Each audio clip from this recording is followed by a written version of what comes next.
Hello, beautiful people. Have you ever read any books of Khaled Hosseini? If not, then this video is definitely a must-watching video for you. Let's go. Recently I read a thousand splendid suns by Khaled Hosseini. গত 1.5 বছর ধরে এই বইটা পূর্ব করার পর finally যখন পড়া শেষ হলো তখন আমার মনে হয়েছে যে এই বইটা আমাকে রিভিউ করতেই হবে। So I open my camera and start recording. Hey guys, I'm Sadia. In this video, I'm going to review this book authored by Khaled Hosseini. Before starting, one thing I want to clear that I won't give any spoilers about the book, but I will give as much minimal information as possible to let you know why you should read the book or whether it will be relevant to your taste or not. So, this is one of the best-selling novels of Khaled Hosseini. Its whole plot is set in Afghanistan, approximately from the year around 1960 to 2023. The title, Thousand Splendid Suns, is inspired by a line from a poem by the 17th century poet, Persian poet Said Tabrizi, who once wrote about Kabul.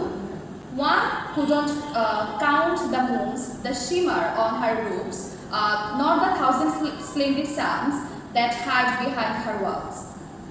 It's a poetic tribute to the beauty and hidden strength of the city, but metaphorically, it points out to the women at the heart of this novel. Now let's get into the main plot. A Thousand Splendid Suns, basically a story about two different girls, Mariam and Delilah, who are united by their tragic fate. The novel is divided into 4 parts. The first part is about Mariam, who is an illegitimate child of Jalil. She grows up isolated and unloved, eventually being forced into a loveless marriage with Rashid. Her life is filled with abuse, disappointment, and despair because she grows up under her mother's extremely toxic parenting.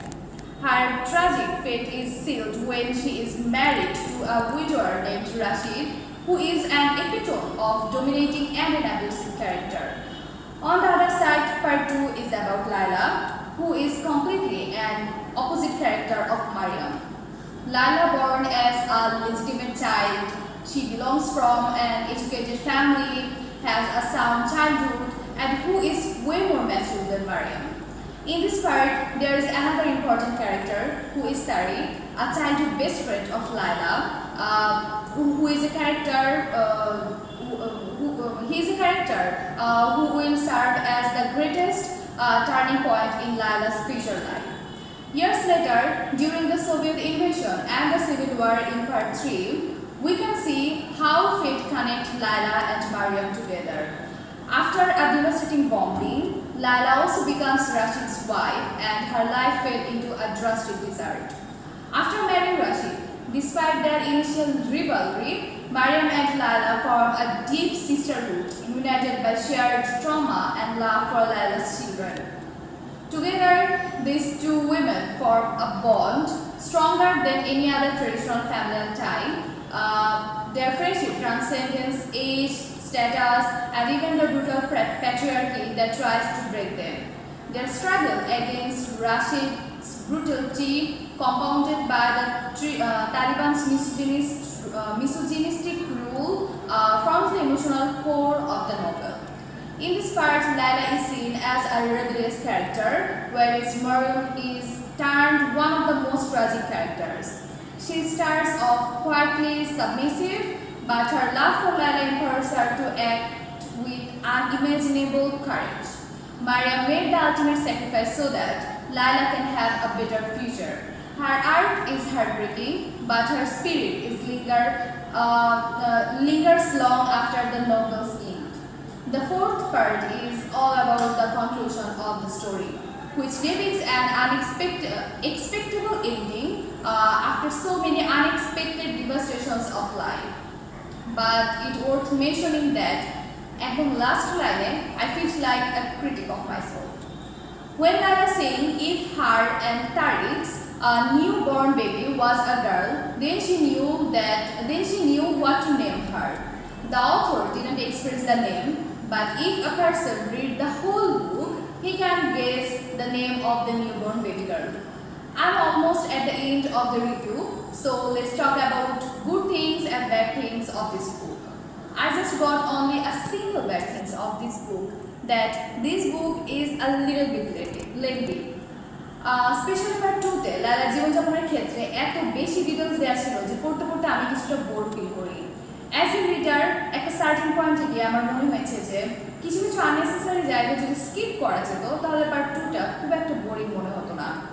কিন্তু part 2-এ একটু ঝিমিয়ে পড়লেও part 3 শুরু করার সময় রিডার্সদের একটু শক্তপোক্ত হয়ে বসতে হবে, কারণ পার্ট 3 থেকে শুরু হয় আসল খেলা, which is full of unexpected turns of Mariam's and Layla's life.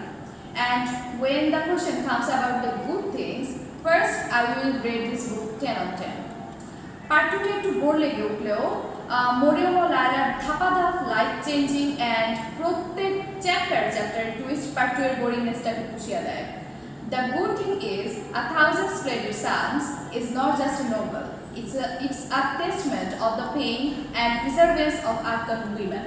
In the last page of this book, the author confessed that he worked in a UN refugee agency where he got the opportunity to meet with many Afghan women. From here, he decided to write this book, and the readers can imagine the actual scenario of Afghanistan. The novel provides an intimate glimpse into the lives of Afghan women under the different regimes, highlighting their silent strength and indomitable spirit. It educates readers on the human cost of war, especially from a gendered perspective. As a student of literature, I have read a lot of books before, but this is a book which I will never forget in my whole life. I think one should read this novel at least once in his lifetime, because this book will definitely change readers' perspective about life. Thanks for watching this video.